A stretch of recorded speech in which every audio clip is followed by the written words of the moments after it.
Hannah's screen, she's got a cool little banner up. We're at 13.9 million invested now, 2,380 plus investors now.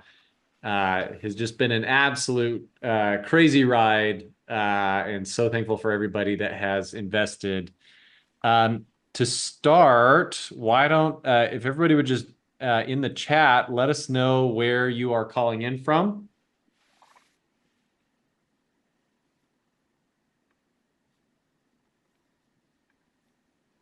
Feel free to turn on those cameras if you'd like, but don't feel any obligation if you don't want to. All right, Phoenix, Fort Lauderdale. I am calling in from Hurricane, Utah, is how the locals say it. Near St. George, Utah, if anybody knows that.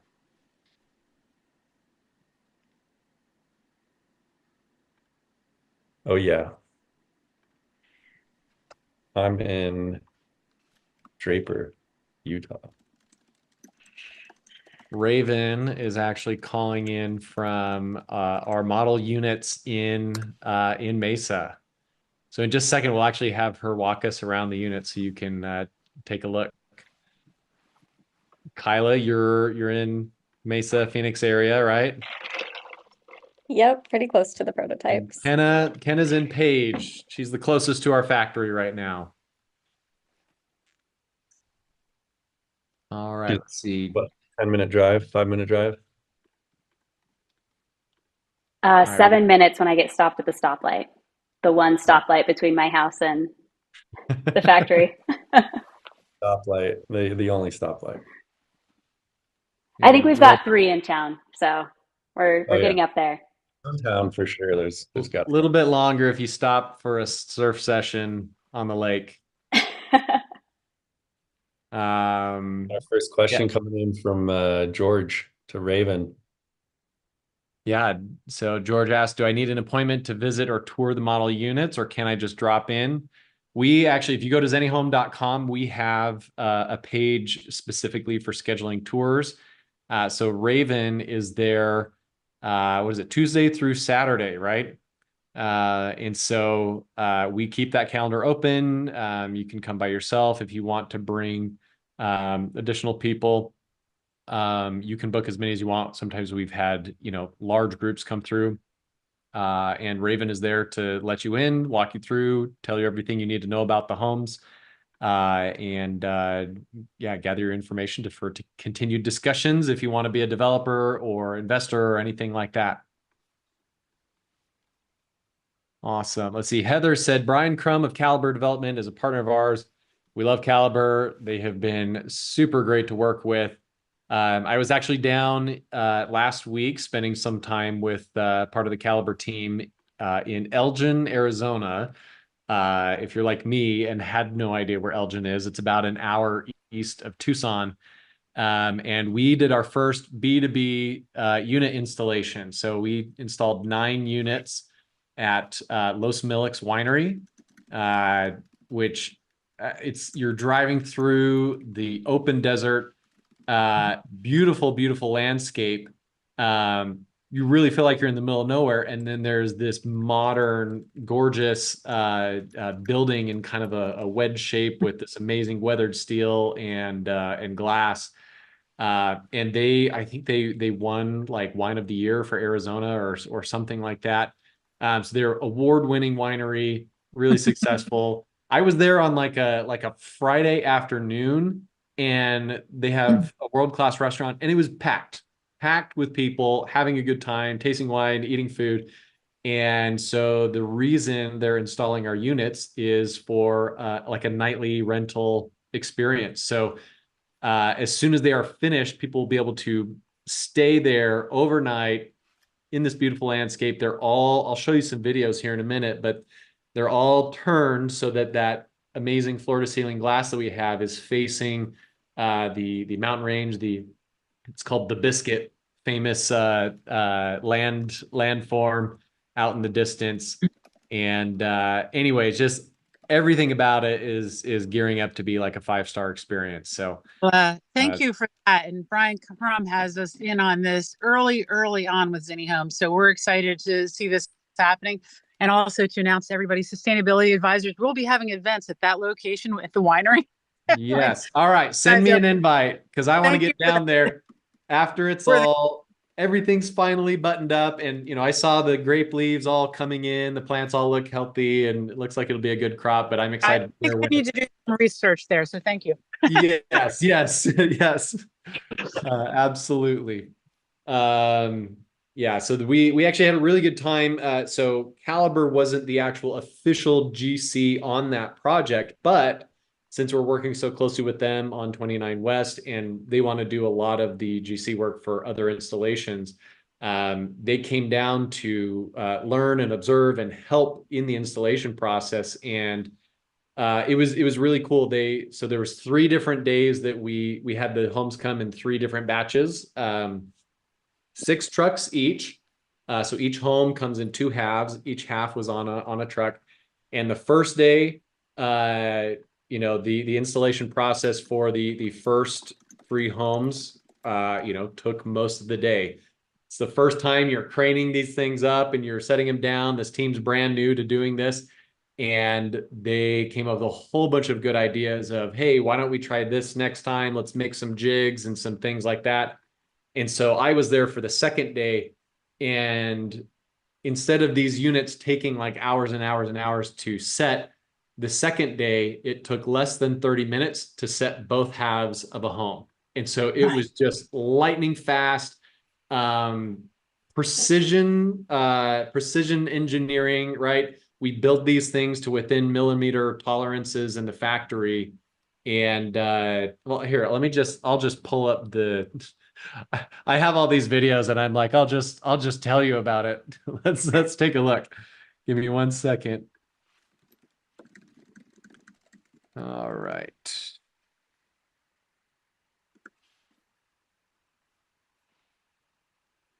Here we go. So these are all raw videos. We haven't done any color grading or anything like that. And by the way, for those of you that are just joining, feel free to turn your camera on, unmute yourself. This is going to be super casual. We're just celebrating everybody together. And would love for you to be able to participate and celebrate with us, ask questions, whatever you like. So let me just share my screen here.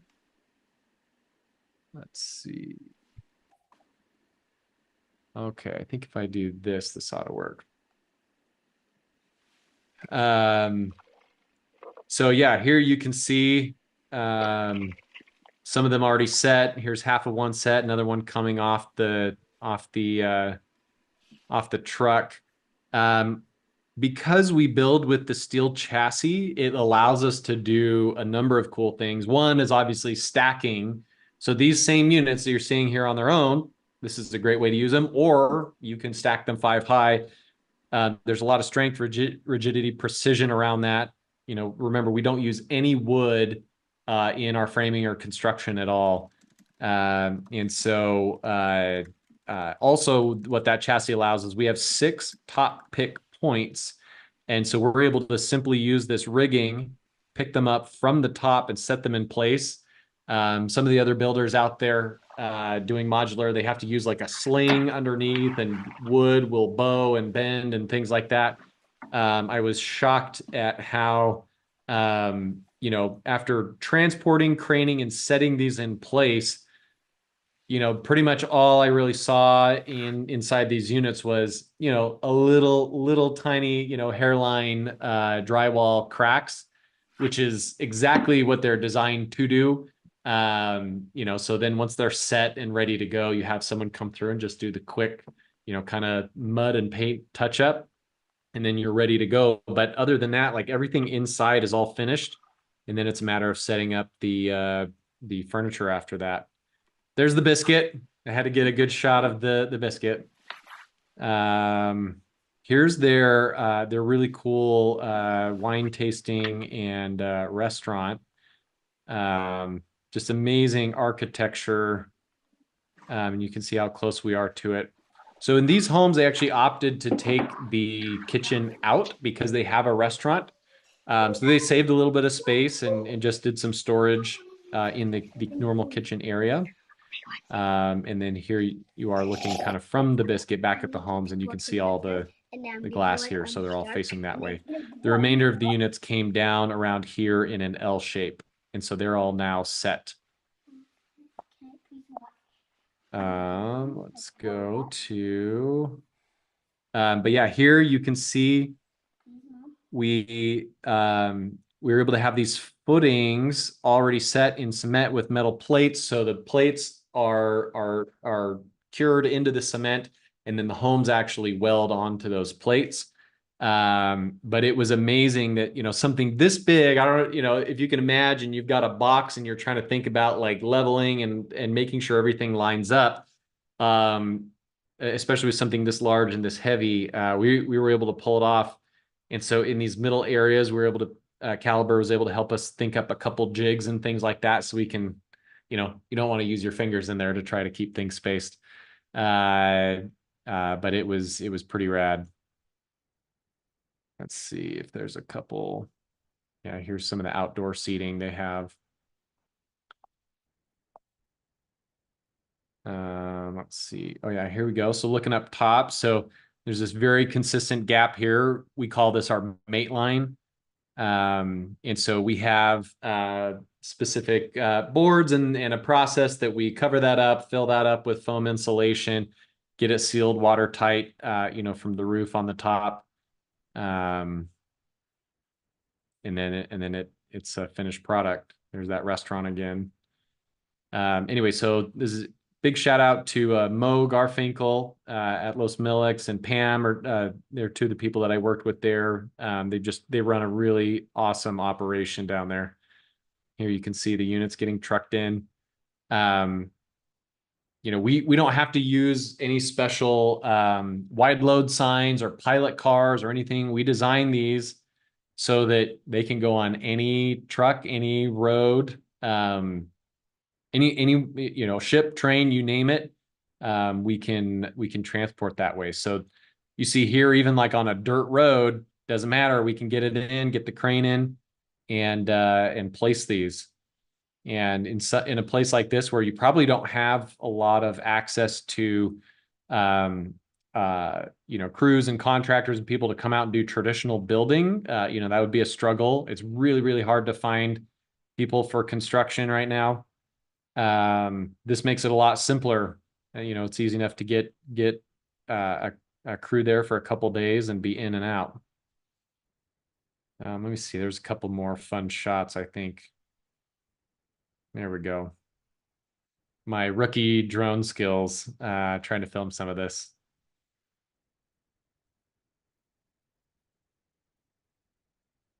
Anyway, so that was Los Millix. But back to the original thing that inspired this was talking about Caliber, and so yeah, Ren was down there, and so we had a really good time talking about, like, you know, how much things have improved since the prototypes, and then also what is our big list of things that we want to improve moving forward. And we've talked about this before on previous streams about don't underestimate the product development process. So this is where you know, the way we're doing things is very different from, you know, standard home building process. In a standard home building process, you know, unless you're maybe doing some tract homes, a lot of times your every home is going to be slightly different. And so you don't really get a chance to maybe learn as much and implement those changes the next time.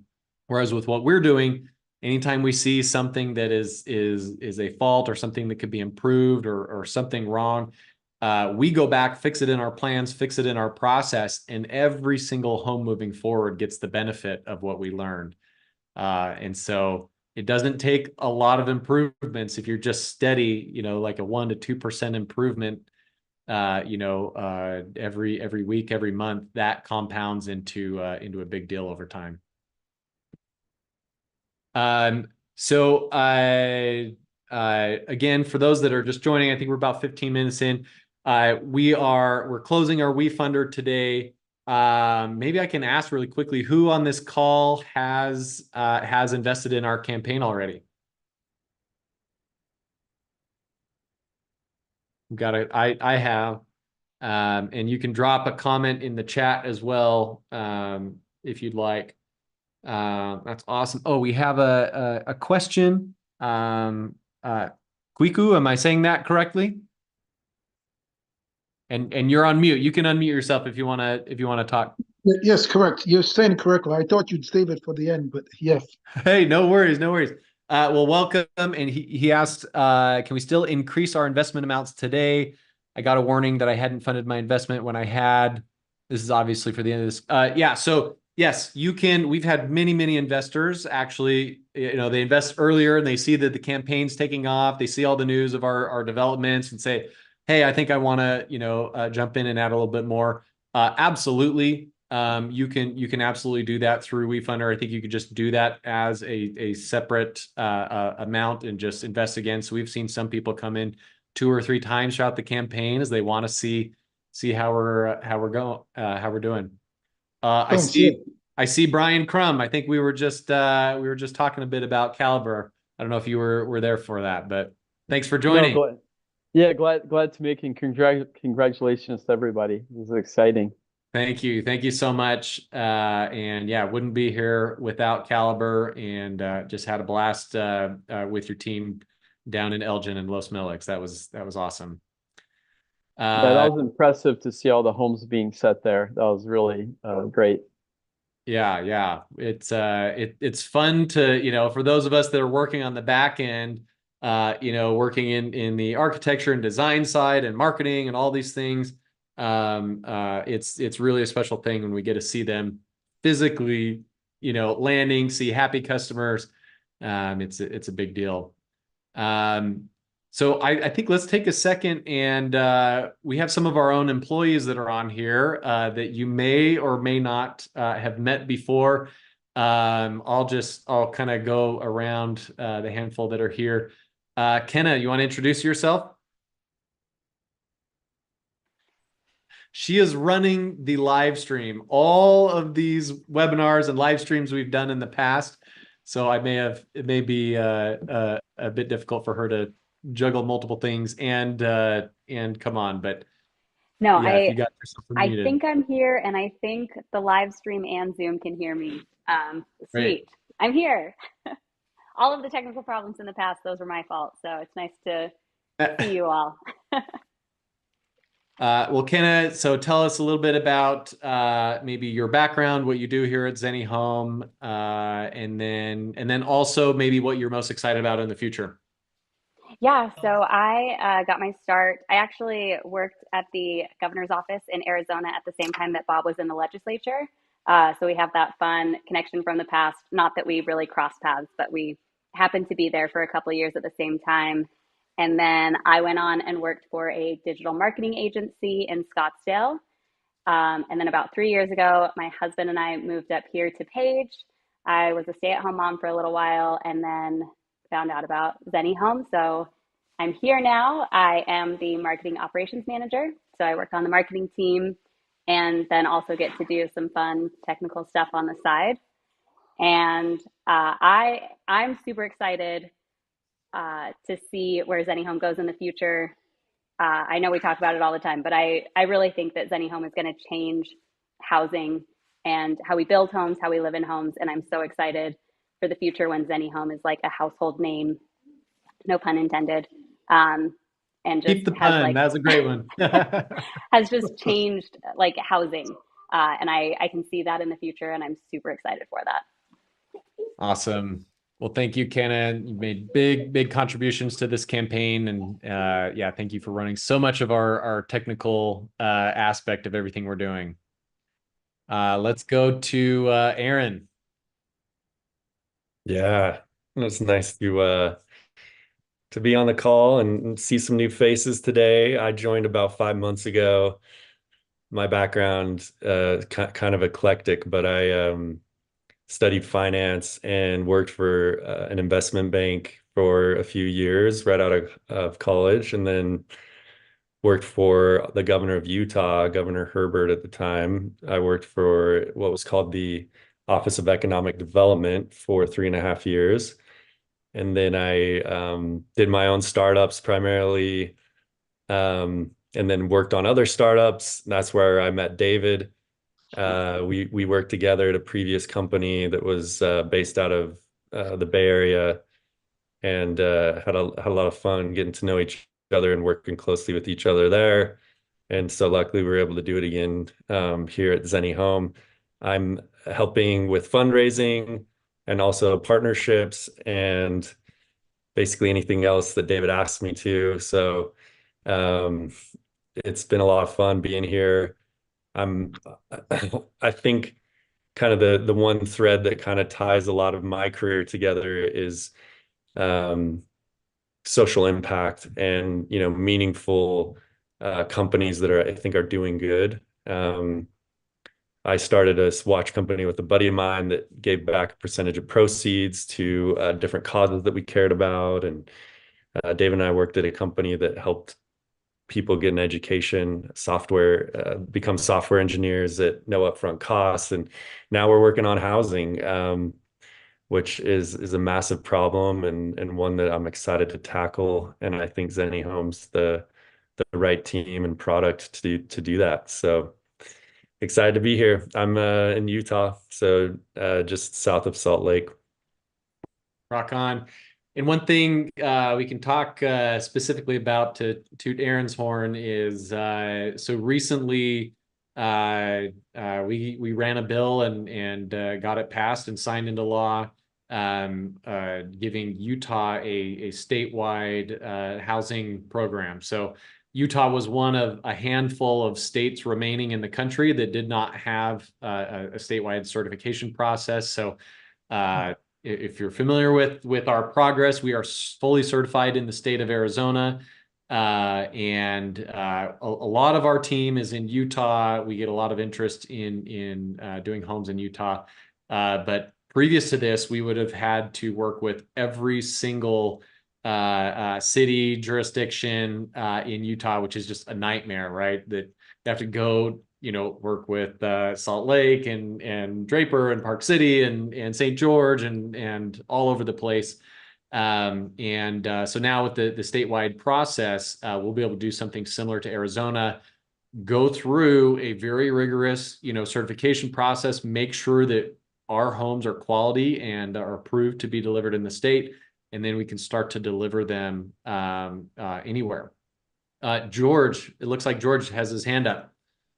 I do. On that point, I do have a question that Yes. someone asked me concerning the state certification. The homes are mortgageable. They're classified as one bedroom. Does that certification mean that a builder is absolved from the requirement? Is there any complication with prefab regulations in municipalities or counties? I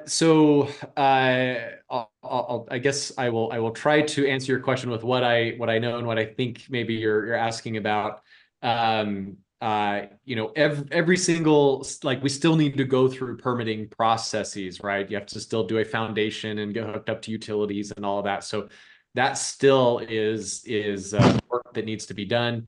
But some of the municipalities and counties have stipulations in terms of the definition of prefab versus mobile home park. Clearly, mobile home is different because of the mortgage stipulation and restrictions. But I'm just concerned, or I don't know if prefab triggers kind of a more regressive approach from small towns and cities. Yeah, I know that at least in Arizona, some of the different cities and counties that we've worked with, there's been, there's always a little bit of a difference in their approach and some maybe additional requirements or things. And so I think from our perspective, we do try to find cities and areas that want to really proactively work with us. We've definitely found that in the city of Mesa and the city of Phoenix. The city of Phoenix passed a new law not too long ago, making ADUs far more accessible for people and giving people the ability to do them better than previous. So there's always a little bit of nuance to every city that we go to. And so, yeah, I'm sure we will continue to run into some areas where it might be harder in one city and easier in another. But at least this state certification gets us a large step closer to being easier to install homes. Yeah, I'm wondering if Brian might have a perspective on that, or what you guys encountered in Elgin. It could be. He's got his camera off, so I don't know if he is listening in, but happy to bring him on if he is available.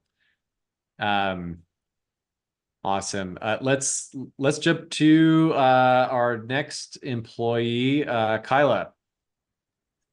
Yes, hi everyone. I'm Kyla. So I used to be a tour guide for ZenniHome. I was working at Disney for about 9 years before that. And now I do mostly customer support things. So if you're ever emailing, you're probably talking to me or Raven.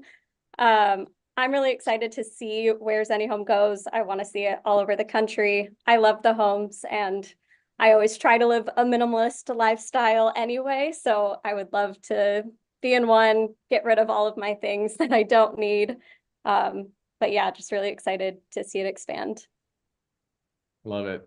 Thank you, Kyla. All right, let's go to Raven. Hi, I'm Raven. I'm the current tour guide at ZenniHome, so I'm here Tuesday through Saturday giving tours to whoever comes by. And then here a little, there a little, I do some marketing things as well as working with Kyla on customer support. Before I was working here, I was just a receptionist at a doctor's office, so nothing too special. Amazing. Well, Raven, maybe you want to take a second and walk around and show people the unit. So she's in the Citizen, which is our two bedroom unit right now. But yeah, Raven, if you can just walk around, maybe show people a little bit. And if folks on this call have not been to the units, feel free to unmute yourself, ask any questions. Remember, these are our prototypes, so there are a handful of things that are updated and different in the most recent versions, but this does give you the right dimensions and the general layout. Let's see. And George, looks like George raised his hand again. George, you have a question about the units? No, I'm sorry, I don't. That must be. Oh, okay. All right. No worries. So yeah, Kyla, why don't you just tell us a little bit about what we're seeing? Or sorry, not Kyla. Raven. Raven. Though Kyla could do an equally good job good. as she previously did tour guys here. Very true. I'm still okay. But yeah, so you have your living room, your main living space, and your entertainment center right across. Your entertainment center here has a little built-in desk for conveniency. And then maybe if you can do everybody's favorite part, and you could drop the bed down from the ceiling. Of course. And I think, yeah, this is one of the things that I think really grabbed people's attention. This bed is done by Ori, and they're an MIT spin out company, really cool technology. Our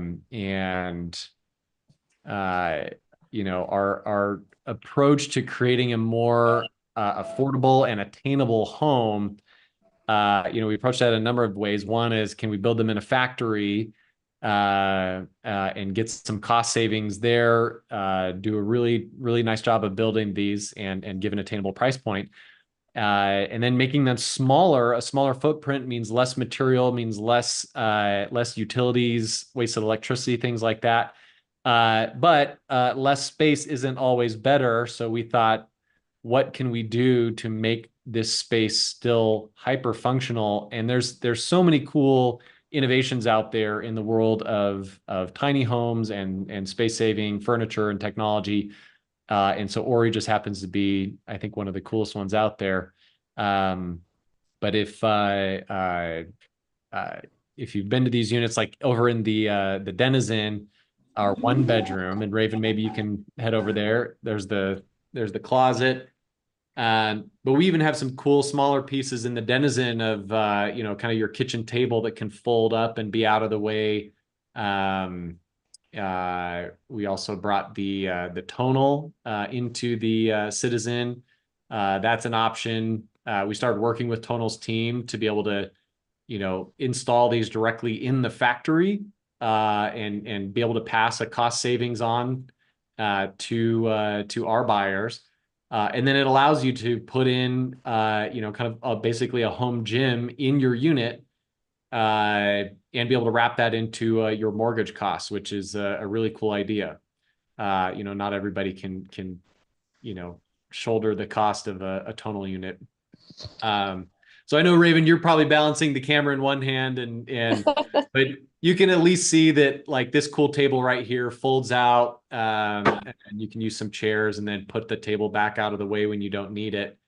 And so, this one bedroom, if depending on if you're a single individual or a couple, I mean, you get a lot of use out of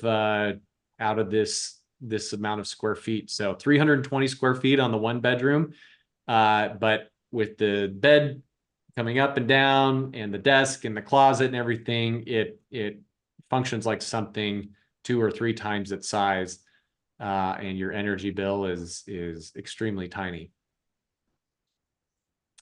Awesome. Well, thanks, Raven. We appreciate you kind of walking us around. Again, if you would like to tour through, you can go.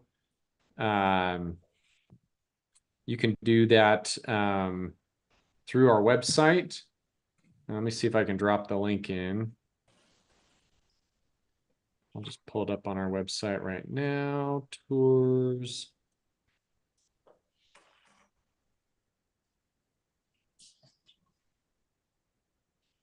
Awesome. And now that we're kind of a half hour in, I'll just do one more kind of check-in. So we're continuing to see investments coming in today. It's the kind of the nature of a last day surge. Everybody likes a deadline. But yeah, I think we just crossed in pure crowdfunding dollars 3.8 million, which is great. And then we're crossing over 14 million with some of our other accredited investments. I saw a comment in here from, it's either Jerome or Jeremy, asking, will larger investments that were discussed on Tuesday's call be available after tomorrow? Whom does one contact for further information? So yes, so the crowdfunding, this will no longer be available. This is shutting down at midnight Eastern time tonight. You can invest as little as $250 with, I don't know that there is an upper limit. If you do go beyond the 25,000 threshold, you do need to qualify as an accredited investor. So those are SEC regulations. What I will share here, I'll share my screen again. So let me just go back to our main homepage on our website. You can click this banner, or it's also in this menu over here. You can invest, but I'll just click this banner. So on this page, it shows kind of the different options available to people. So there's standard, accredited. We have an opportunity zone fund set up. Again, thank you to Caliber. I know they were a big part of that process. We have a convertible note option, and there is EB-5 for anybody that might be looking for a green card or immigration help. And then there's the crowdfunding. So If you want to do one of the accredited options, each of these is linked to a form. So if I just click on the standard one, you're able to put in your information here. And then you're able to set up a call with one of our investor specialists. They're really great. The team is really fast. They can get you access to everything you need. If you have questions about if you qualify as an accredited investor, all of that, they can help you with it. We've had some people do things through IRAs or different types of accounts. So we're happy to help with any of that. I'll drop that link in here, as well as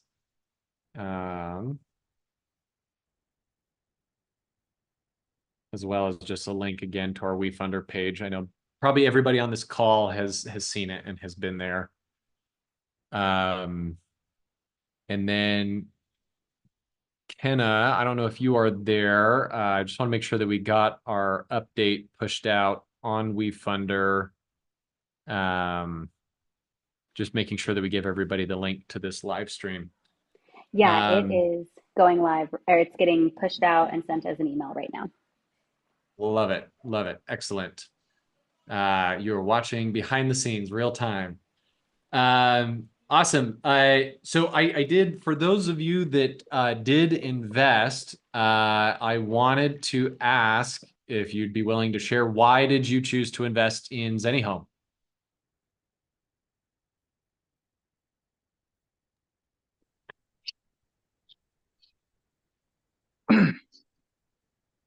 Kwiko, you wanting to go first?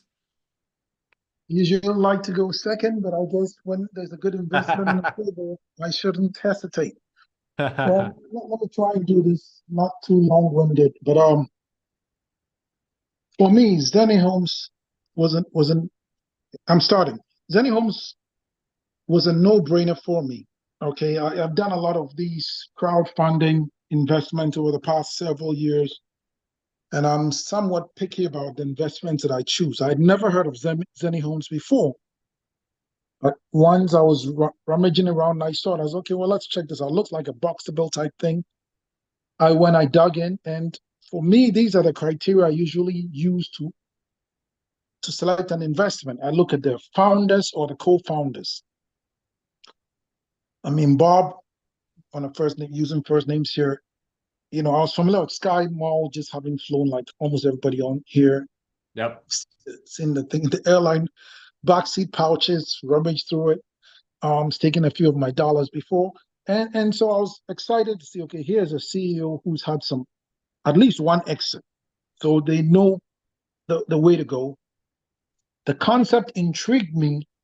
I had already invested in something similar, which is also running simultaneously. But when I looked at ZenniHomes, I was struck by the architecture of the homes themselves and the way that they can effectively double in size, because of the robotics that are involved and the fantastic bed that goes up and everything. Anyway, so the founders' background, just the styling of the houses and the fact that they were made of steel instead of other kinds of material. I was also very impressed because, I mean, in the United States and even globally, we've got a major homelessness problem and a housing problem as well. I mean, it's being litigated for the Supreme Court right now, the homelessness aspect of it. We'll get some decision at the end of June. But ZenniHomes has a structure, factory in place, and of course, one coming online, which I was able to, it led me to increase my investment, which I could see had a lot of potential. Then the Navajo, the whole Navajo Nation, 24 million and subsequent 50 million. I mean, that's an absolute no-brainer in these kind of investments because there's zero dilution. It's not a loan. I mean, I don't want to get into valuations and stuff, but I think every existing investor, anybody who can get in under the wire in this round, it's really a no-brainer, excuse me to say. And so those are the main reasons why I did get involved. I think there's a ready market. I mean, not only from the Navajo Nation, but I want an ADU myself, you know, in the house later. I mean, there's such a long way. Who doesn't want to be involved in a startup where demand exceeds supply by far? So, I mean, I wouldn't take up the whole, No, keep going. You're you're doing but great. I think those were it. Also, yes, very quickly. Also, I mean, ZenniHomes has patents. You know, I look at these are some of the things I specifically look at. Yeah. It has an IP portfolio that I found impressive. And I told family members, I told other people. I mean, sometimes I feel like, hey, why am I being? Before I found out even about ZenniHomes ambassadors, or as I call myself off this forum, Yeah. and then Zenbassador. That's what I tell my friends. I Yes. said, "Listen, no, these guys didn't pay me to do this. It just to me is a no-brainer. Excuse me. So I keep using the same cliche, but it's a fact. So those are the primary reasons why I chose to invest. I see enormous potential. I'm excited about the Navajo partnership and the fact that ZenniHomes plans to later on do more factories, like maybe 4 around the country. I also have to mention Dr. Smith, excuse me, Michael Smith. But anyway, yes, I'm an investor in Tesla. You know, very invested in Tesla. I follow Tesla like the hawk. Gigafactory, he's been involved in Berlin, he's been involved in Beijing, he's been involved in Austin, I mean, from where I guess he's coming now. And I'm like, well, ZenniHomes is building a robotics factory to build cars, I mean, to build homes on an assembly line type basis. Who better than somebody of that caliber to come in and, you know, he's run the rodeo before in a different setting. And with that, I'll just climb up. But those were my reasons. I love it. And so I've increased my investment 3 times. I mean, I shouldn't say I've increased. I've gone in 3 times to invest. I want to do it again before the clock runs out tonight. Amazing. Well, we thank you for joining us on this ride. Thank you for joining the family. Thank you for being a what did Aaron just say? A Zenbassador. Maybe that's the term. We appreciate it. And yeah, I think the things you talked through, that's very similar to how I look at businesses. I've been in a number of different startups, and I've been in one that failed, and I've been in others that have grown and done really well. And yeah, I think that your decision making is very similar to how I like to approach it. Yeah, Bob's been really great to work with. You can see in his track record, this is not his first rodeo. And I was watching a clip of Sam Altman, OpenAI and ChatGPT, and he's an amazing startup advisor, one of the best out there. And he talked about the number one thing that he looks for in a startup succeeding is persistence. Like every startup, all sorts of things go wrong. You have all sorts of, roller coaster ups and downs, and most people will give up and say, we're done. We can't do this. And Bob is probably the most persistent person I know. I've seen all sorts of, curveballs thrown at him, and he's just like, we got it. We can solve this. We can keep going. And sure enough, we make our way through, and we're making stuff happen. So that's been really fun. Awesome. Thank you so much. Anybody else? I mean, that was quite the speech to follow, but we would like to hear from anybody else if they want to share why they invested. I mean, it looks like George is interested in chatting, but I would just echo what you said. I think it's pretty neat and rare to find a leader like we have in Bob. I align with Bob on a lot of ideas, from spirituality to politics to affordable housing.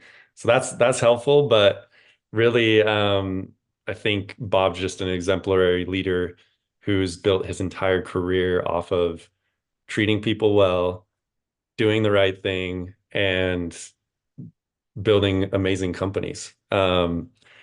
So it was an easy choice for me, you know, when I talked with Bob and he made an offer to join the team. So and I've been with him in a number of uh, I would say higher end settings. You know, we were in the home of a billionaire in Paradise Valley there in Arizona for a networking event.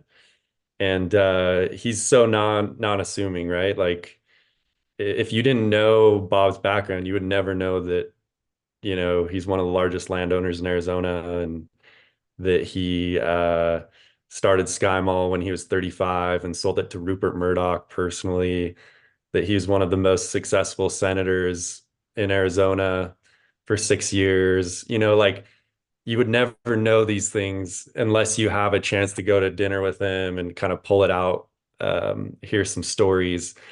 So on the one hand, I think he's a very humble person, but on the other, he's very visionary. And along with his wife, Christy, who's I would say equally as amazing and you know, kind of focused on helping solve this problem. So, anyways, I just wanted to add my voice again to just how important I think that is, and that was a big piece for me in joining the team, which is, I mean, I've invested money now. I'm investing a lot of my time, my career, my opportunity costs, and you know, there's very few. I talked with a lot of big tech companies about potentially working with them. This is ultimately where I landed, but I you know, seeing this vision come to life and then also being a part of for you know, working alongside Bob and the rest of the team and everything else is just exactly what I was looking for. So for that, for whatever that's worth, we can go on and hear from George here. So George, it looks like you had your hand up again. Yeah, hi, Aaron. Thanks.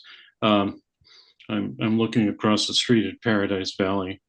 Yes. Maybe one day I'll be a billionaire like the others. But I think what the train of thought that you've illustrated in terms of your career and Bob, I think a motivation for me is I've been following this sector for the last 3 years, and I've also been working with some investment partners, and we have land and we have opportunity, and we were looking for the right kind of housing project. But in the meantime, I also have a backyard unit that is an ADU.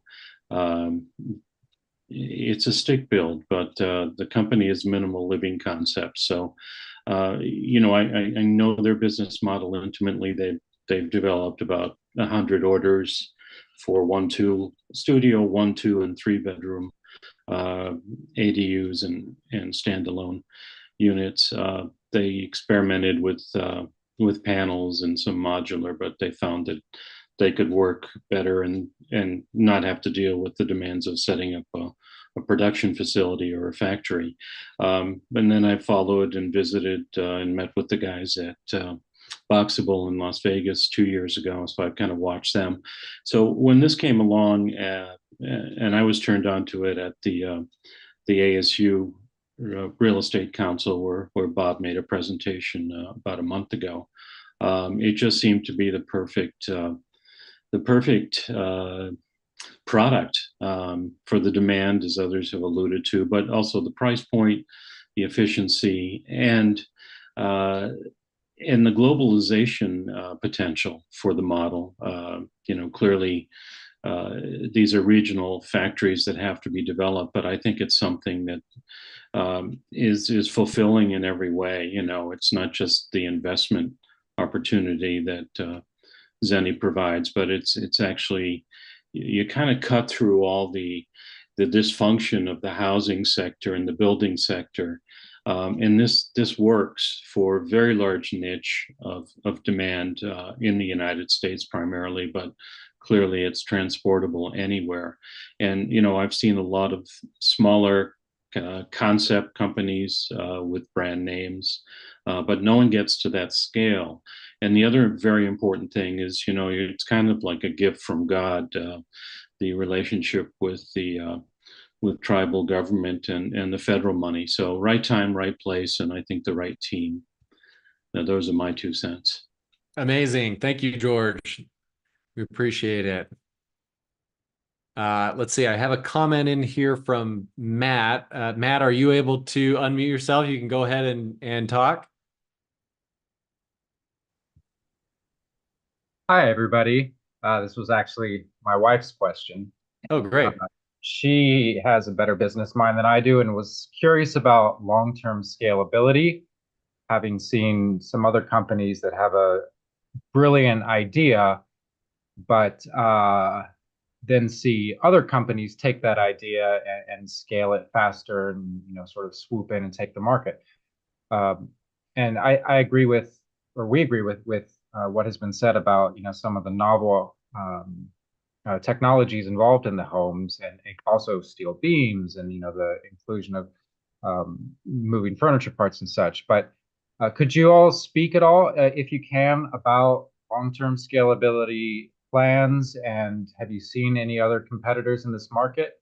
In some ways, we really want more competitors in this market because there is such a need. So you have to balance that. But yeah, we'd appreciate it if you could speak on that for a moment. Yeah, appreciate it. And I saw in your comment you guys invested, so thank you. Appreciate it. Yeah, I'll take this one. I'll start with the need that we are seeing in the market right now. So there's a couple different elements. One is just the pure housing shortage. So depending on which source you look at, there's a shortage of between 5 to 7 million homes in the United States. So in some industries and startups and companies out there, you look at the market as very competitive and kind of there's like a winner take all. This market is so big, there isn't any one home builder that could just kind of take over, if you will, right? It's such a large geography, so many homes are needed. So do we have competition? Absolutely. There are a lot of competitors out there, and so we actually hope all of them are very successful. We actually were on a call with the CMO of Boxable last week, and Boxable is great. A lot of people look at us like, oh, you guys are a competition. Who's going to win? It's like, we hope we both win. They're a $60,000 home that folds. And so there's certain utility and use case and customer base that wants to buy that. And we are, I would say, a higher in design, higher price point, with the robotic furniture and floor to ceiling glass. Those are two very, very different customer types that are going to buy those. So will we maybe compete on a handful of customers? Sure, but not in any way that would mean either of our demand is limited. So where we're sitting at right now, we are very much supply constrained. So I personally have never worked at a business before where the demand is just so through the roof. We have, when we started the campaign, we were at about 40,000 soft orders. We are now over 80,000. People always say, well, what do you actually have contracted and stuff? Firm in our pipeline, large scale buyers, those are the easiest ones for us to deliver to. We have, I think it's close to 1,200 units worth of homes that are lined up, filling our production well into 2026. And that's with, us not even deploying any sort of like a concentrated hardcore sales team or anything like that. That is inbound leads, and we can't even keep up with the amount of demand that's coming in. So, and that's just Arizona. So as we get certified in additional states, there are so many customers right now that we have to say, you got to wait till we get certified. We will get to you as we are certified in your location.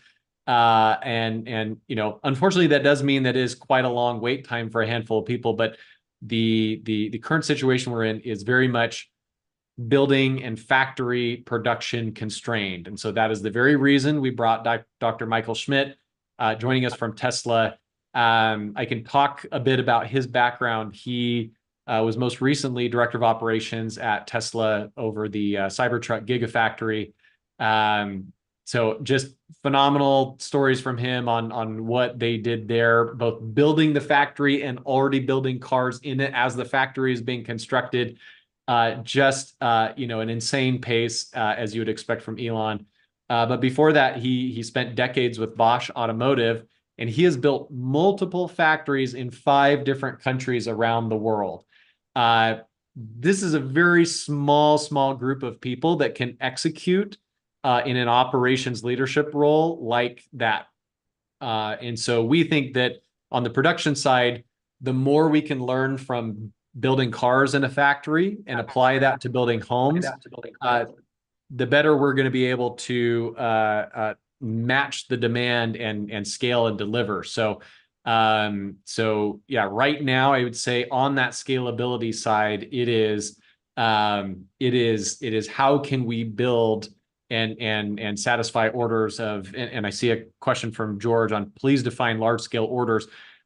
We have people wanting to buy tens, hundreds, thousands. We're not able to deliver to Kansas yet, but we had a group from Kansas saying we need 5,000 to 7,000 homes from you yesterday. So that's what I mean when I say large scale orders. And so with our planned Factory 2.0, our production capacity is going to increase quite a bit. So current factory will, with our square footage and what we're able to do there, we're going to max out. We're predicting a max out of about 3 homes a day out of our current facility, which is still great, right? Thinking about any other construction crew building 3 homes a day, that's incredible, but it's still not fast enough and not the scale that we want. So Factory 2.0, we are designing that to do 20 plus homes a day, which will be an amazing thing to see. So that will leverage advanced, robotics and automation. The $24 million grant from Navajo Nation that was awarded, that money goes towards that factory. And we have financing partners lined up to do the remainder of that. We think it's probably going to cost about 60 to 70 million between the building and the robotics to get that set up. And we're doing this in this structure so that we don't dilute our shareholders. And we're planning right now for that to come online mid 2026. So we've already been doing our digital twin design on it. And actually I can pull up a video to show you guys a little bit of a fly through. But Matt, does that answer your question on scalability? It certainly does. Thank you very much. And I don't want to get too far into the future, but once we nail this factory, we have 3 additional sites across the United States that we want to do similar factories. The goal is to cover most of, or all of the United States, most of North America, with the ability to ship homes anywhere within 1 day's trucking distance. Let me see if I can pull. Oh yeah, here we go.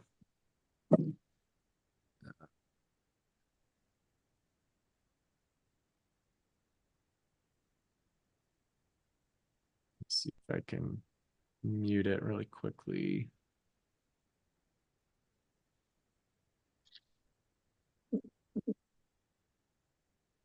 So I'll pause this here for a second. So you can see this is just a rough layout of like where our current factory is. And then you can see the second factory, the top is lifted off. We'll fly through it here in a second. So this will all still be in Page. We have 1,000 acres to work with there that we've leased with Navajo Nation. We have that leased for 75 years. And to build 20 plus homes a day will require quite a lot of space, materials, finished homes, places for trucks and logistics and everything to come in and out. If you caught it, let's see, where was that? Yeah, if you caught it over here, we actually have visions of making this the most advanced, sustainable factory in the world. We're still working on the details of that, but doing solar and battery, there's even opportunity to do some types of low head hydro battery power with Lake Powell right next to us. And so in this factory, and things have changed quite a bit since we did this originally, but we go through a digital twin design process, which allows us to take how our homes are currently built and lay out the assemblies and sub-assemblies and the flow of the homes through this, even timing how long each step takes. If there are people involved in the steps, how long does it take them to walk between things or grab materials or whatever it is, so that by the time you build it, you've actually kind of digitally rehearsed this thing and you kind of know how this is going to play out. There's been, other factories in the past that try to automate too quickly and too early, and they end up with a bunch of machinery that sits latent. So this is why we've actually been building our homes manually from some of the world's leading engineering and manufacturing experts. They said, build these manually first. You want to get multiple reps into building these homes so you know exactly what you're doing, how to build them. You're going to change a whole bunch of things as you're building those first ones. And then once it's dialed in, then you start to bring in the robotics and do the repetitive things at a higher pace. Awesome. And we are now at about an hour in. Oh, one thing I forgot. We put this out in the invite. I told at least some of our employees to join and at least bring a drink or favorite drink on the call so we could celebrate. Looks like Ken has got a soda. Aaron's got, is that your lemon water, Aaron? I've got, I don't know if anybody knows, this is such a fun brand. It's called Liquid Death. This is an iced tea, a very aggressive looking iced tea. But anybody else on the call, if you have a drink, feel free to show us what you got. Well, yeah, cheers, and feel free to crack it open and celebrate with us today. All right, Tim, what do you got? Cheers. Tim, you are muted, but if you want to unmute yourself. So just shoots hazy. Amazing. And Kwiku, what do you got? Mine is regular OJ. I couldn't OJ. do wrestling, a cork, or anything, so I decided to do quick. Amazing. And Brian, I think you had a drink there. What are you drinking today? Oh, he's just putting his headphones in. So this is actually pretty funny. It's a brand that was eligible for people to invest in through crowdfunding called Esoteric. So my family is an investor in this company, which is why we love crowdfunding. Amazing. I love that. They'll cut you your royalty check for that shout out, Brian. Yeah.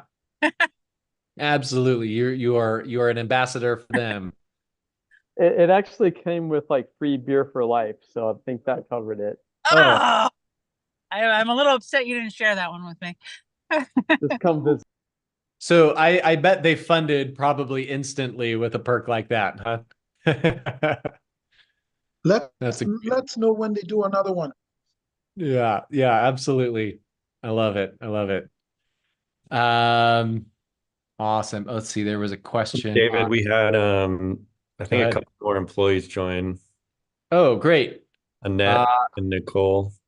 Yes. Okay, so Annette and Nicole, I didn't necessarily prepare you for this, but we all the employees that have joined so far, we're letting them introduce themselves and tell everybody a little bit about who you are, what you do, and what you are excited about at ZenniHome. So if you are able to camera on and unmute, we'd love to have you introduce yourself. So Nicole, are you there?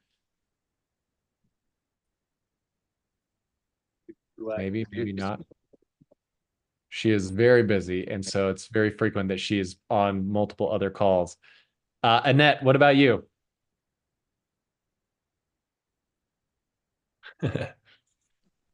We might. Oh, can you hear me? Yeah, there we go. Sorry, I'm not going to turn my video on because I'm not in any condition to do a video. That's just fine. It's Friday. We're keeping it casual.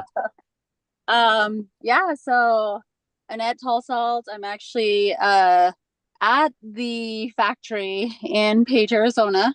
I am the HR person there. I was actually one of the first 2 employees at ZenniHome, and I'm still there. And I am hopefully this is where I retire from.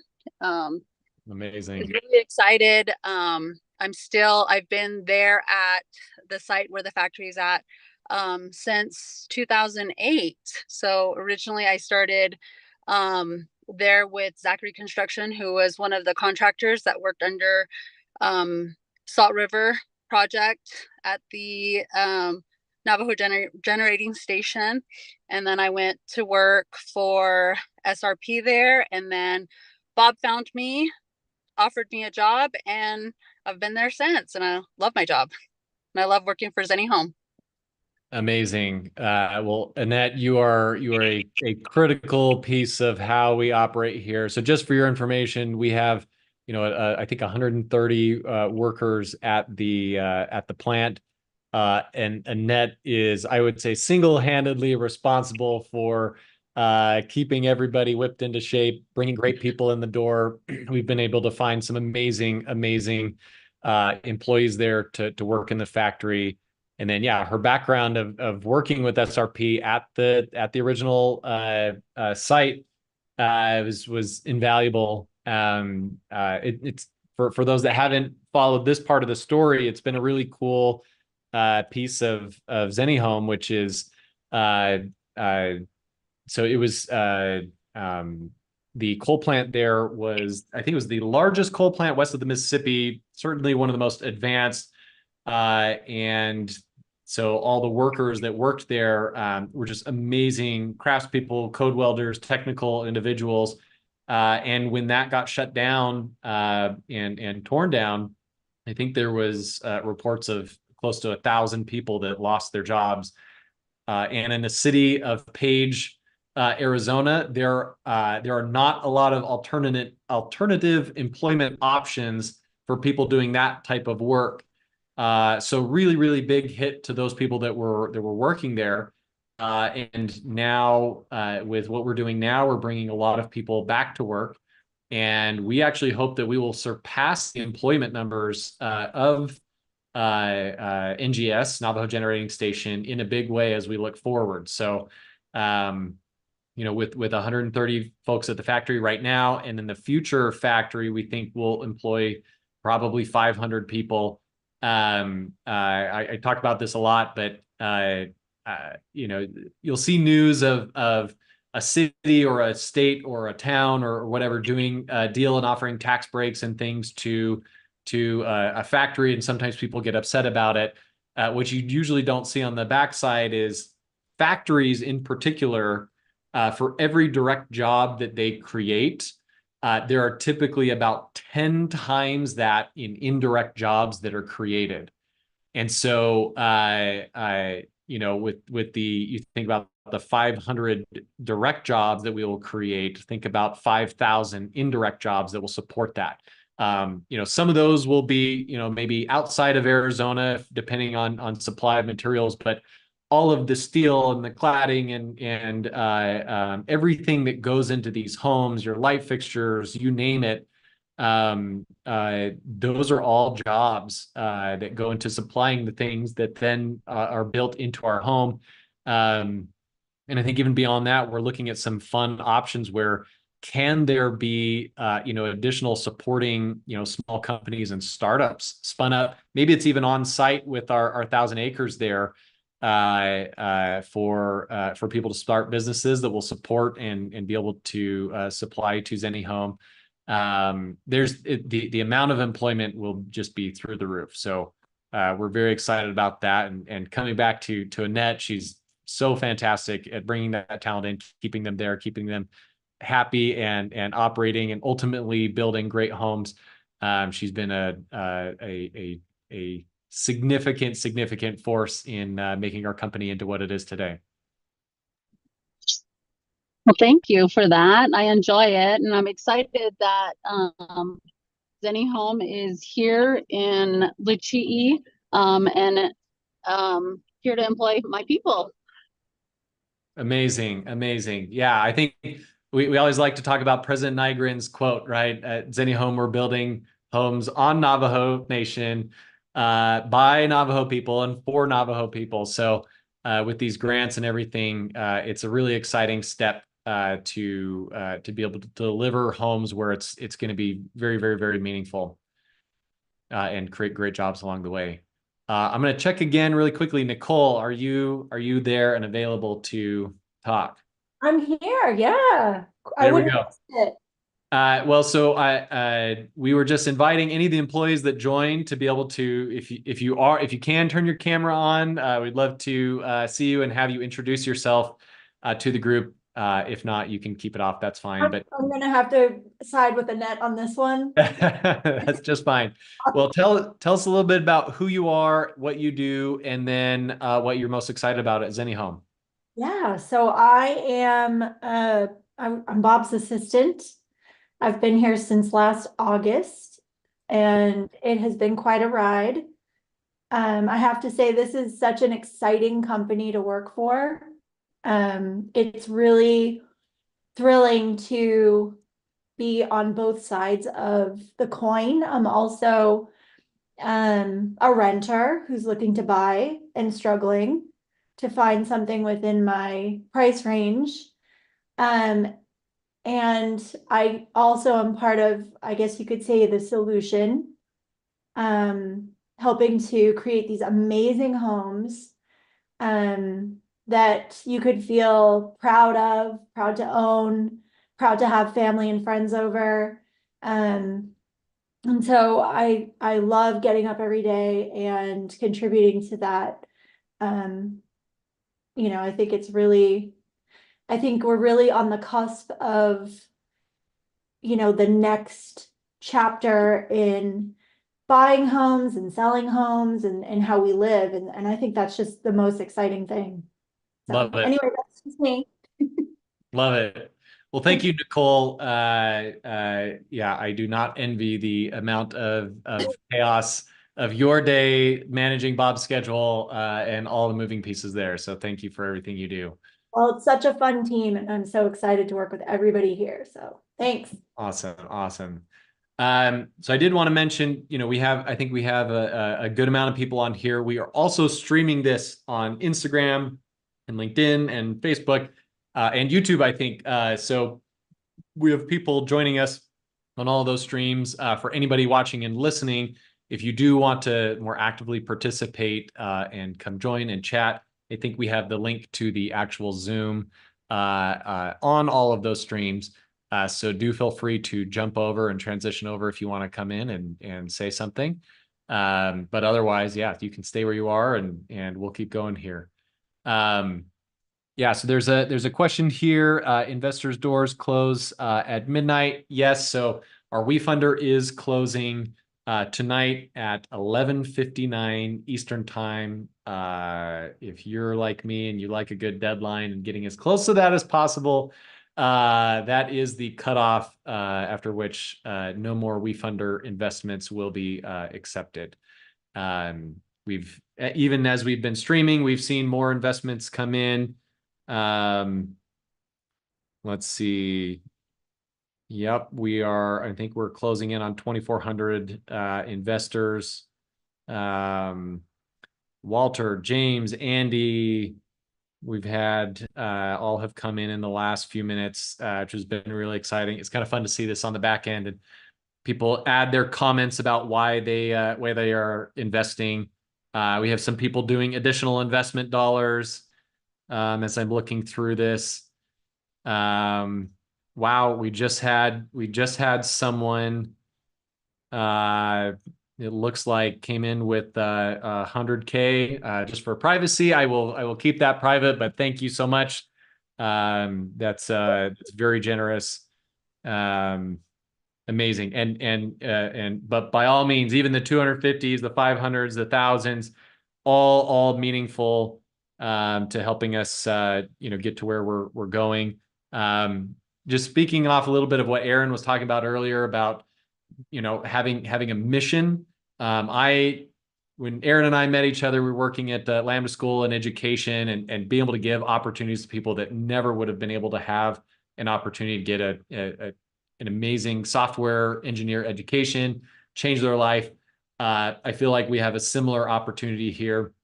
There's a saying out there of do good and do well, and I think we've kind of nailed that perfectly with over this last year. We've been able to prove that we have a long-lasting, successful business on our hands with massive demand. We've got the right team to go pull it off, and we're going to be able to do a lot of good in the world. People always ask, are you doing anything in affordable housing? I think we are starting in the area of the most needed affordable housing on Navajo Nation. For anybody that hasn't followed that story, there's a report you can find from the Navajo Housing Authority. I think it was done in 2011. There's a study done in 2006 that informed it. And there is a need for over 35,000 homes, 34 or 35,000 homes at that time on Navajo Nation, with also another 34,000 homes needing major repairs. So from some in Navajo leadership in the president's office that I've talked to, that's quite a while ago. So the numbers today, they are estimating could be even north of 50,000 homes are needed. And so through ARPA, the American Rescue Plan Act, there's quite a bit of grant money that has been provided to build homes for some of these people that are the absolute most in need. And so we feel actually very, very privileged to have this opportunity to build homes for people that it's going to make such an amazing, meaningful difference in their lives. So it's been I'm not one that goes and works somewhere just to make a buck and put my head down and ignore everything else. I want to make a difference in the world, and I feel like we've got a really fun opportunity here to do that. Awesome. Let's see. Let me scroll through to see if there's any more questions. Anybody else? I know we were going down the path of anybody else that invested that would want to talk about why they invested.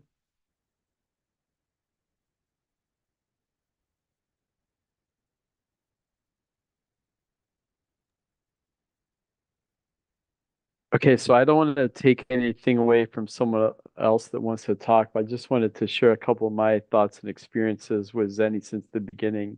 Great. If that's okay. Yeah, thanks, Brian. So I actually met with Bob Worsley when this was still an idea, and it was incredibly moving and impactful for me to know that we can make a difference like this. And that was back in 2019, and then COVID hit. And to just think where this journey has taken us from then until today is incredibly amazing. And we have everyone that's on this meeting today, whether you're an investor or an employee, to thank for that. So I just wanted to share that with everybody. I love it. Thank you. Thank you so much.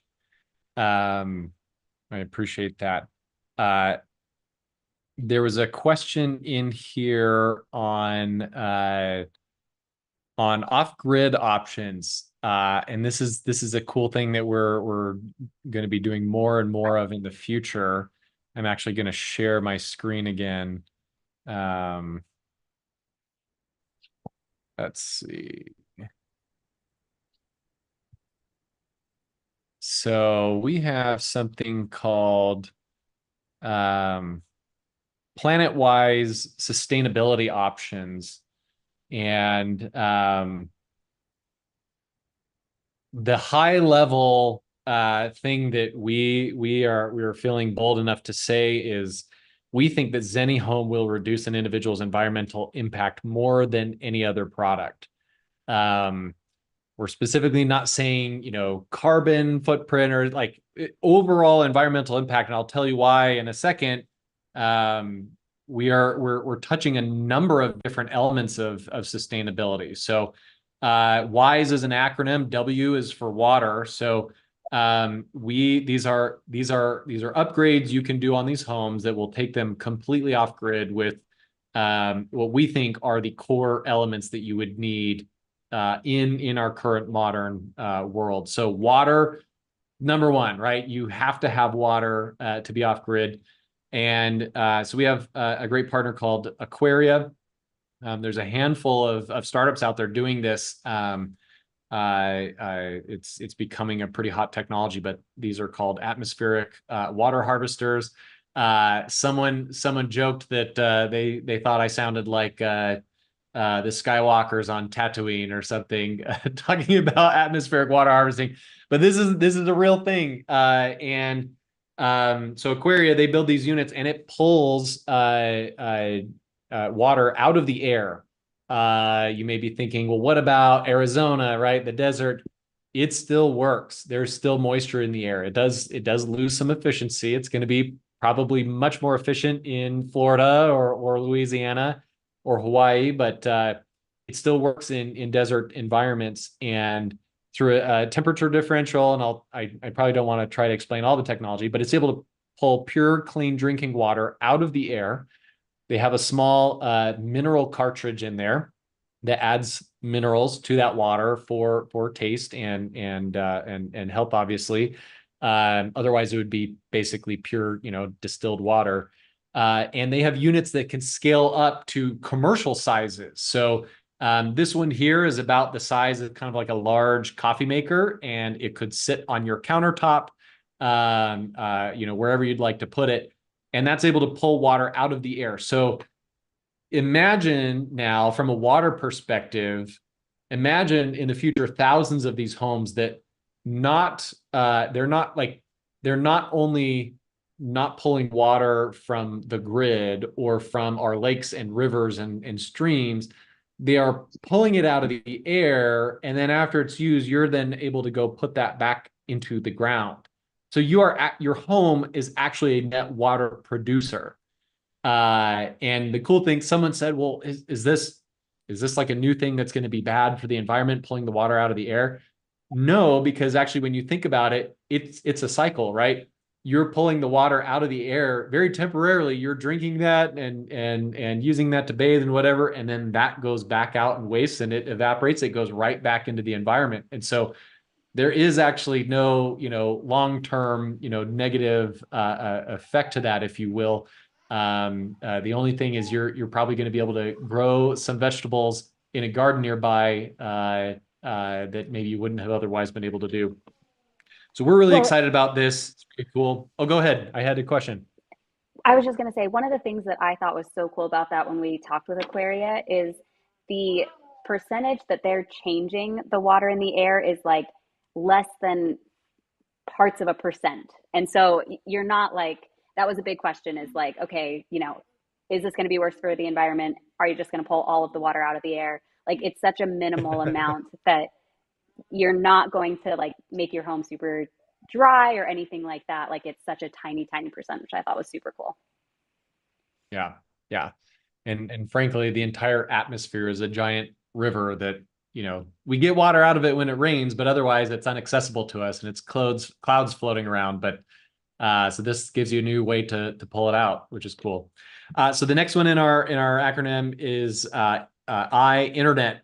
So most everybody here is probably familiar with Starlink. I've had the chance to use this in a number of different situations. It's amazing. It is you can be in the middle of nowhere with no cell access, anything, point this at the sky, get it aligned, get it powered up, and you have very high throughput internet with low bandwidth. So we have this actually installed on our prototype units in Mesa. So when Raven was calling in earlier and walking you around the units, that was on Starlink. It was really cool. Sewer. So this is a large kind of commercial unit. This is a company called Busa Engineering out of Germany, and they can recycle even your black water, 98% of it back to drinking water standards. So some people are still weirded out by that. So that's why we still have the Aquaria unit separately. You're wanting to maybe drink just for the sake of a better idea. You're drinking the water that's coming out of the air. But this recycling allows you to actually recycle water and use this for, say, washing your clothes or bathing or different things like that. You can absolutely drink this. Bob, he went himself, got some wastewater, ran it through the system, took it to a water testing facility, and it came back, checked all the boxes, was clean.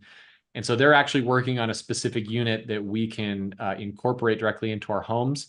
So this is part of that water cycle. So if you're pulling water out of the air, you're recycling this, there's a very minimal amount of water that you will actually use. And then you can send this water out into your garden to irrigate and even use it, all the way through. So really, really cool opportunity there. And the last one here is E for electricity. So solar panels and battery. Here we're showing a Tesla Powerwall, but really it can be any technology there. We actually met yesterday. I think Aaron and Bob toured the facility at Taurus up around the Salt Lake area. Super, super cool technology, what they're doing with power management, with batteries and flywheels.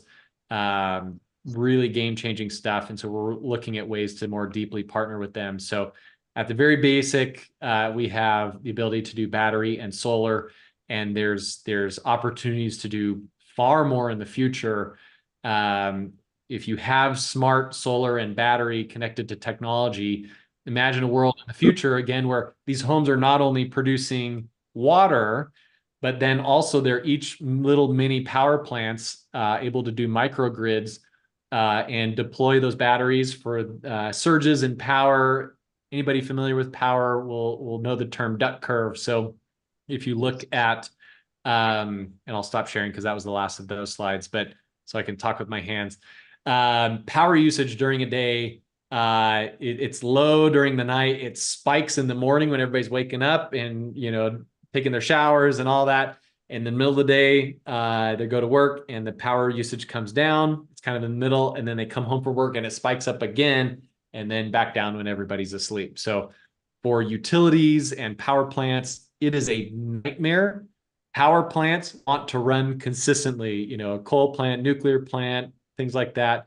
Gas plants can actually peak up and down a little bit more agile than others, but the power usage is not consistent. And so, but if you can add a lot of batteries and flywheels and things like that to the grid in those spikes of power usage, you can actually pull from all of those batteries. So if all the homes are connected and you can say, hey, yeah, let my home, my battery connect to the grid, you can buy my power from me at an expensive rate when you need it most.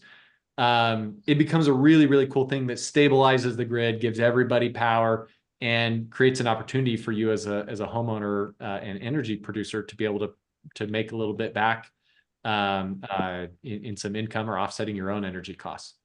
So anyway, those are our off-grid options, and so we hope to see many, many, many ZenniHomes used in the future, totally off-grid, utilizing all this technology.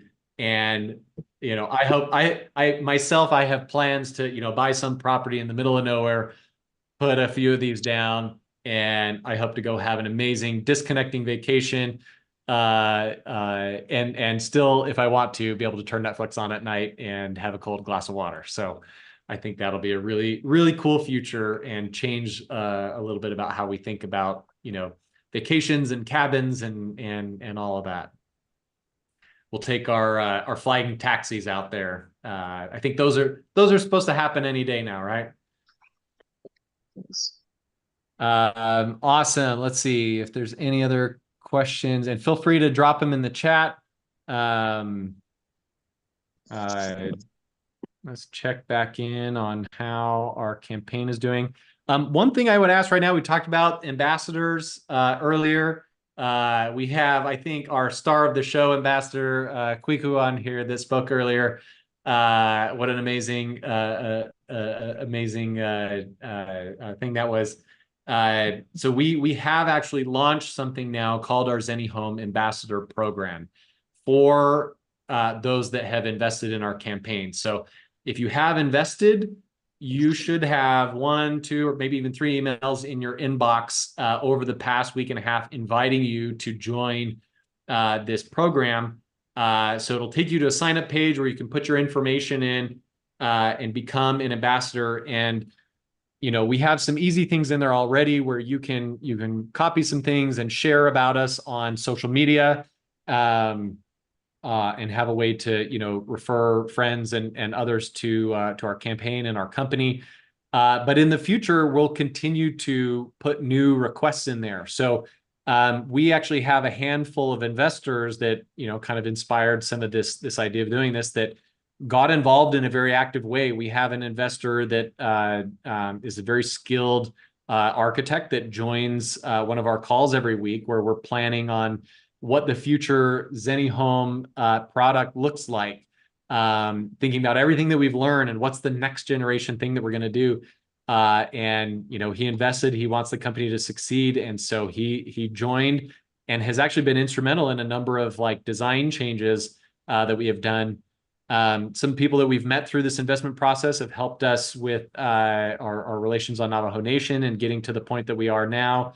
And then we've also had investors that have helped us in recruiting and finding some of our employees that we've brought on. So we're inspired by I guess the power and the options and the benefits that open up when we not only have people invest money in the company, but also say, hey, this is what I can do, this is what I can contribute, and we lean into that. We're a small startup with not very many employees, but when you look at, we have 2,400 investors. I mean, that's an army, right? We debated different names for this program. One of them was ZenniHome Army. I was like, I don't know if that's the right branding, but frankly, I think the force of nature that becomes is impressive. So if you have invested and you want to join that program, contribute in a small way of sharing it with friends, family, that's great. If you have some skill set you want to contribute in a bigger way, we would invite that as well. So there should be a little field where you can tell a little bit about your background, what you're able to do. I've known a couple people at other companies that have crowdfunded that have kind of run an ambassador program, and they were able to put out a request when they needed an intro to someone high up at, say, Google, and have it within 24 hours, or they want to hire an incredible world-class type of an employee for a certain role. Boom, they get connections to incredible people. So when I say this is the ZenniHome family and welcome to the family when you invest, I truly mean it. I think this is a wonderful family, wonderful relationship, and the type of people that have invested in this company are people that I would be friends with outside of this. People that want to do good, want to do well, and want to make a difference in the world. So anyway, that's a little plug on the ambassador program. You got a question, Kwiku? What's up? Yes, that's a quick question. In talking to some of my social circles, just in this past week, the obvious question was, well, if ZenniHomes is sold out, I mean, using this sort of term loosely in terms of an ADU type thing, where people are thinking of themselves and their own backyard, so to speak, and if the campaign is closing in a day or two, then what are you really recruiting me for? I understand all the things you've said. Obviously there are multiple facets, referring potential employees, introducing people to other kinds of resources. But a lot of these people have this kind of question. And so the obvious question they were asking, which I don't know if you can or even would want to broach, is whether or not there's going to be, so to speak, round two. I mean, the obvious, most crowdfunding, as soon as they sunset 3 months later, they're right back looking for more money. So I don't know if you can tip your hand in any way, but that's what people have been wondering. Well, why do you want me aboard at this late stage, so to speak? Yeah. I can't buy a house till 2027 from ZenniHome, so I've had a little bit of that. Yeah, that's a great question, and I think a lot of people are wondering that, right? And I don't have a crystal ball, and I can't say anything or make any promises about the future. What I will say is this has been an incredible ride, and we've met some incredible people, and this has been so wonderful. And so there is a possibility that might happen in the future. At the same time, the way that we have done our fundraise, the amount that we have brought in, and with the contracts that we have lined up, our goal is to actually get to profitability very, very quickly, and get to a point where we do not need to fundraise again in the future. So, and that is the best possible outcome for our investors, right? Every single time you fundraise, you bring in more money, you further dilute your existing shareholders. And so we want to, not be in this just, raise, forever and ever and ever, and dilute people down to, almost nothing. We want to be smart. We want to be shrewd. We want to be successful and scale. What I like to say in the startup world is we want to be able to own our own destiny, right? When we can reach profitability, then we are default alive.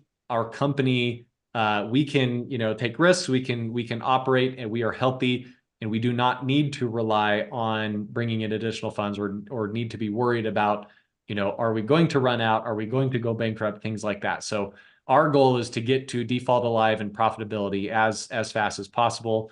What I can at least probably say clearly is, with this round closing tonight, this will be the last chance to invest through crowdfunding at these terms. So with all the news of our grant awards and the other contracts and things like that, the terms will be different in the future for sure. Thanks. Great question. Any other questions?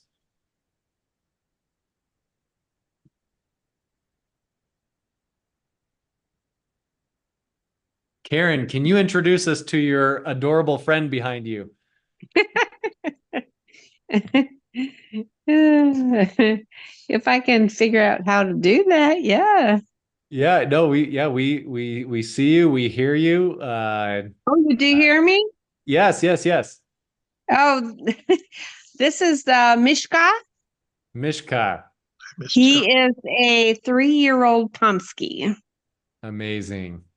I have young kids right now, and my wife and I are always debating, are we going to get a dog? Are we going to get a dog? And we said, well, as soon as our youngest is out of diapers and we're cleaning up those messes, and we're just crossing that now. So we're like, oh, did we really mean it? But I grew up with a dog, and it was wonderful. So Dogs are very good for kids. Yes, absolutely. So that may be a very real part of our future here soon.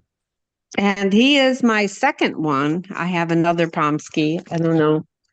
She is down there. Amazing. Well, that's wonderful. Thank you for sharing.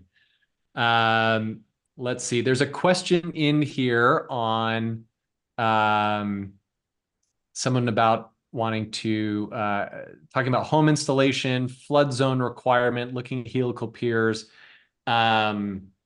Let's see. I think you're asking about raising a home. I'm not sure about raising a home, but at least what I can speak to from our ZenniHome units is we have a handful of different foundation options that you can do. So if you want to do a traditional slab, you can do that. In the Los Milix ones you saw earlier, you saw some cement piers that we use as foundation there. Again, that's because we have the chassis, and it's so rigid. You can install on piers.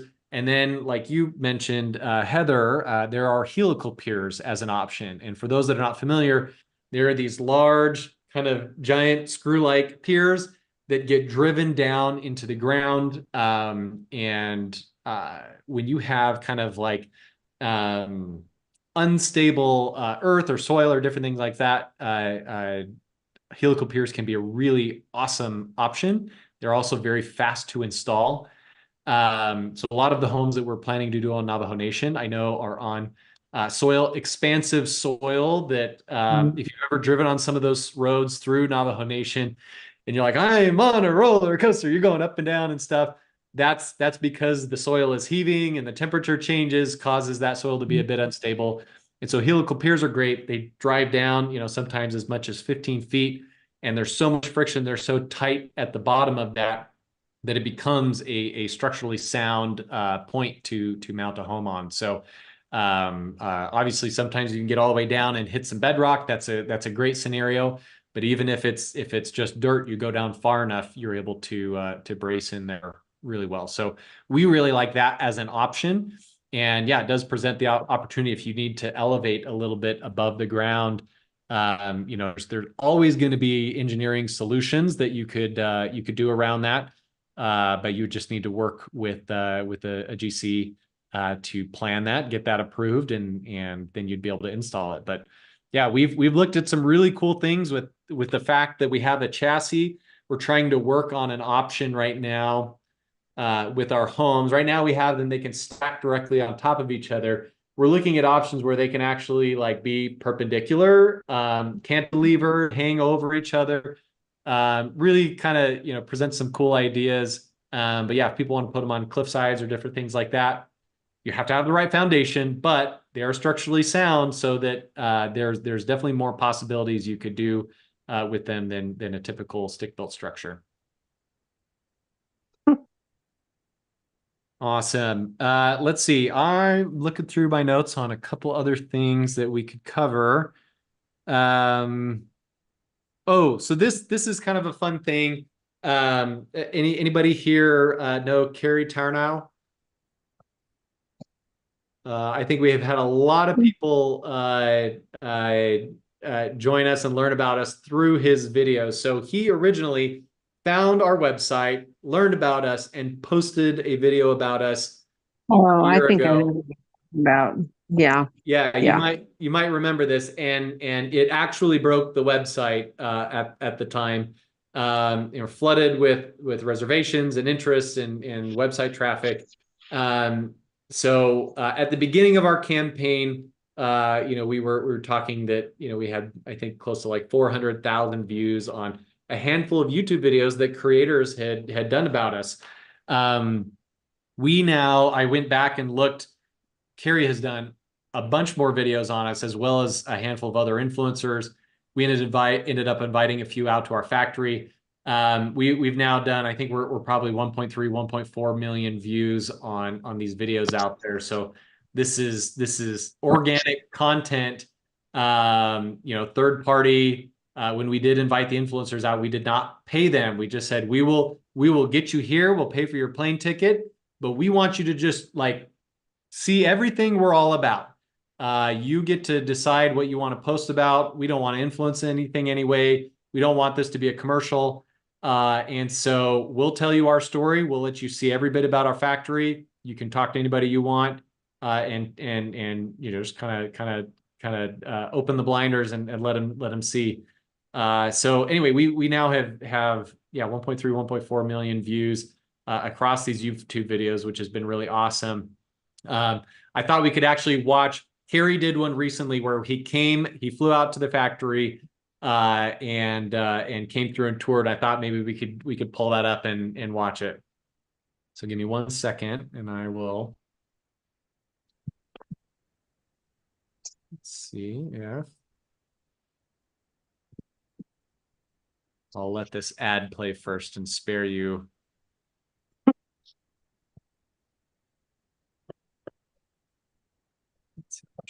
Share.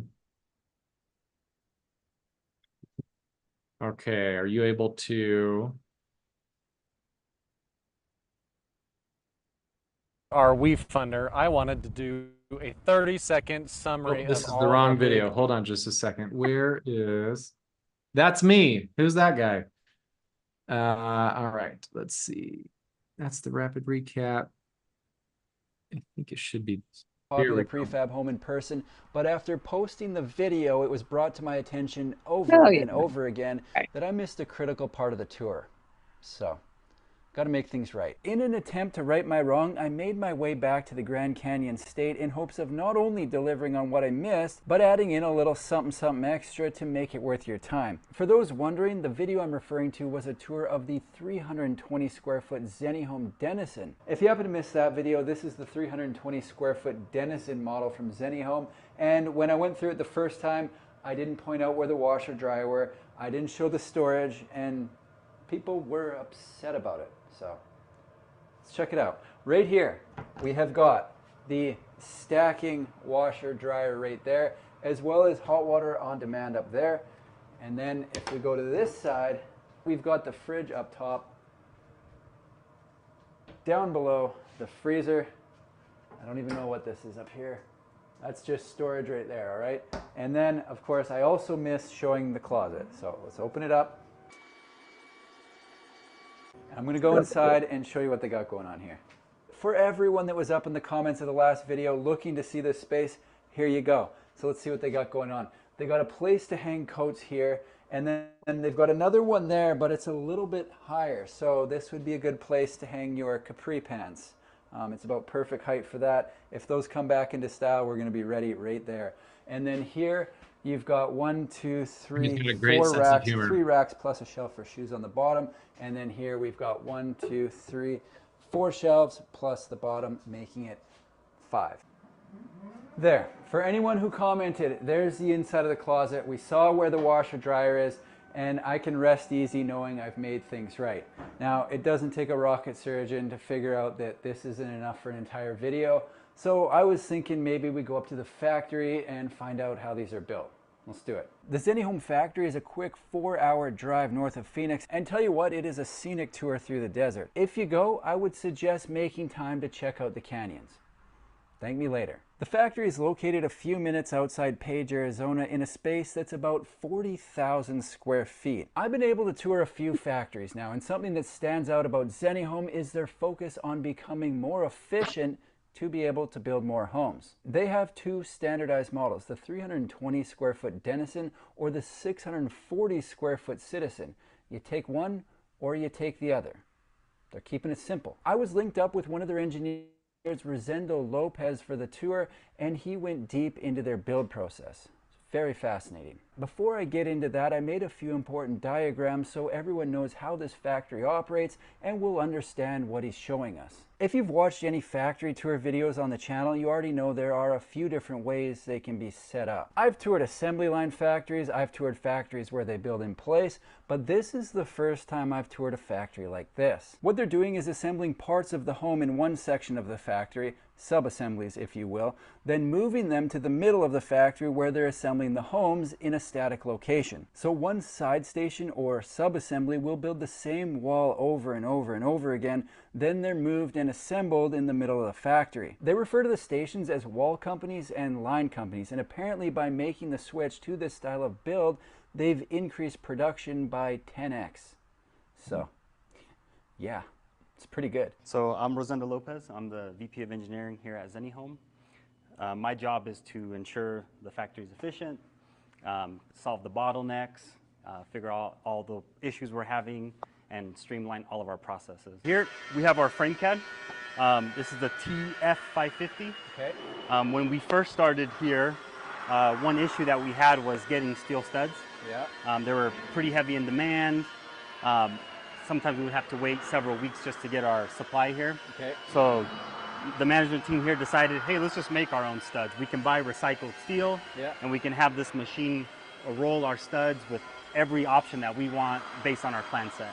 So the cool thing about this is we can have the studs come out and we can put web notches in areas where we have electrical or plumbing, and it eliminates the step of doing it manually on the sub-assembly. All of our studs that we use are 16 gauge. Okay.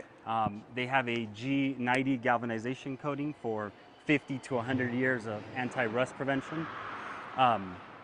16 gauge, people might say it's a little overkill, but we use it here just to compensate our universal box aspect. So I think Bob was saying that you have the same frame for the single story as you do the 5-story. Is that correct? Right? You still doing that?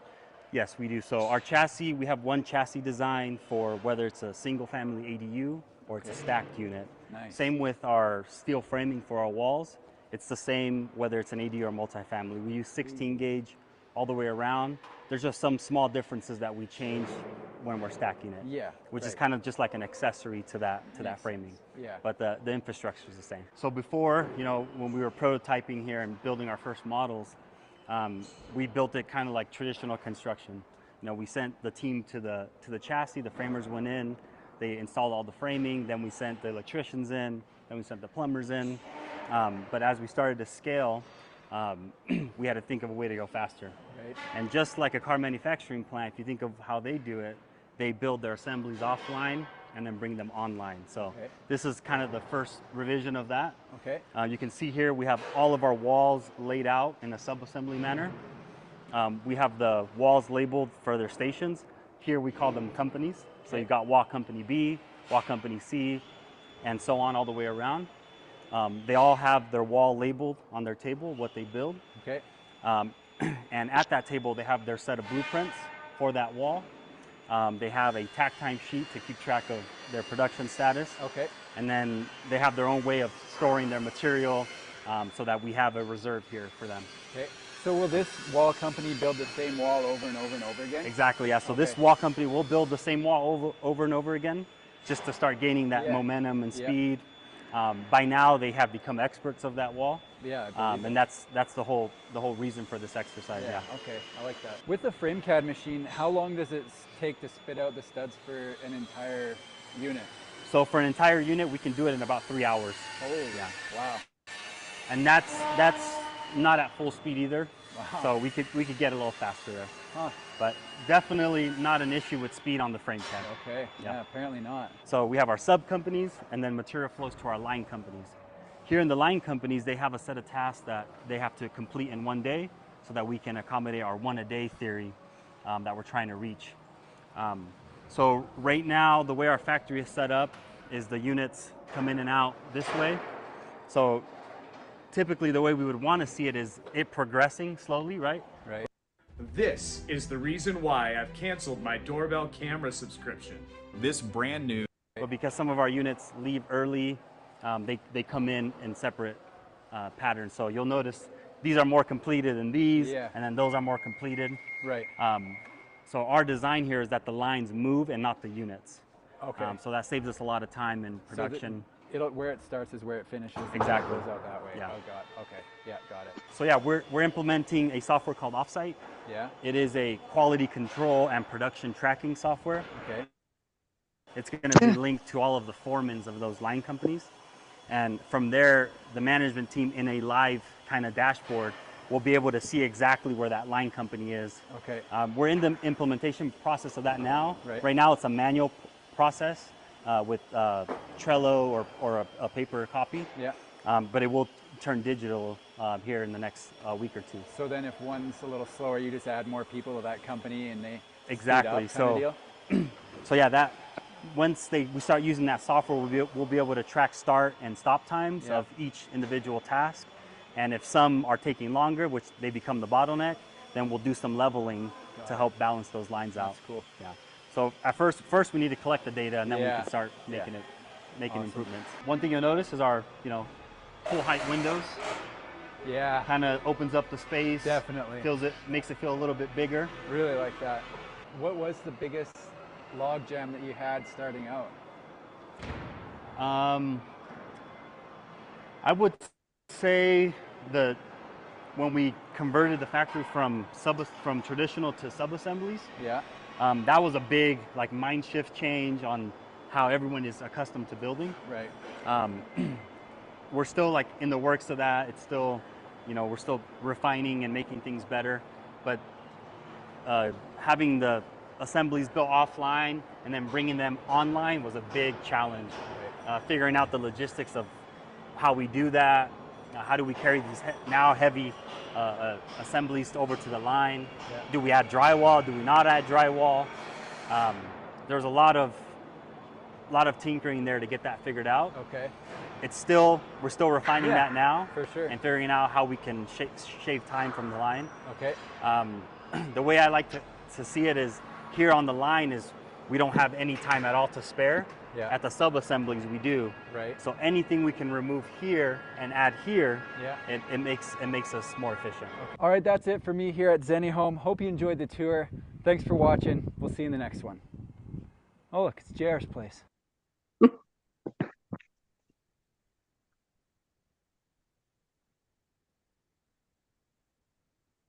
There we go. Let's see. I love that bit at the end. For those that don't know, JR, he learned about us through Carrie's original video, and he was customer number one. And so we're excited to get him his home. He's working on, they've got some plans and permitting and stuff because he's doing a garage and a couple extra things. But his home is ready for him, which is a really fun full circle moment, I think, for JR and Carrie. Well, we are coming to the end of our 2-hour stream, our party. Thank you all for coming along with us. This was a blast. So many of you invested. Thank you so much. And I know many of you invested again today. So I guess to close out here, just a couple asks. One, we would really appreciate it if there are people you know, family, friends, coworkers, other people that you think would appreciate what we have done. I would appreciate if you could share our campaign page out to them. So I'm going to drop the link in here, but it is wefunder.com/ZenniHome. We are closing tonight. I hope you feel that we've been very transparent in this process, this whole journey this past year.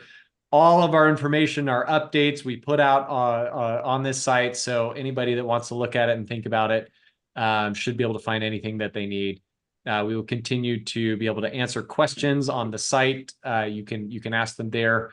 And we hope to be able to do some more streams like this in the future as well.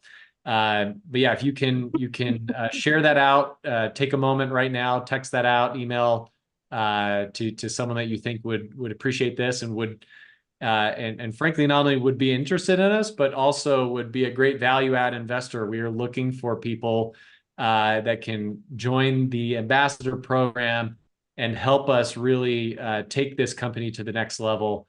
That's very important to us. We like to bring great high quality value add people into this company and into this family. And then lastly, yeah, if you have not invested or you're considering investing more, we invite you to complete that now on Wefunder. Yeah, please do let our team know if you have any other issues. I know there may be a handful of questions on the other streams out there. We will try to reply to all of those. If we did not in the video, we'll try to go follow up and reply to all those questions. So thank you again, everybody. I think we're stopping right here on the hour. I'll leave this up for just a second so anybody in the chat can go grab that link to our Wefunder page. But yeah, cheers, and thank you for joining us on this ride. Thank you. Thank you. Thanks. Thanks, David. Thank you.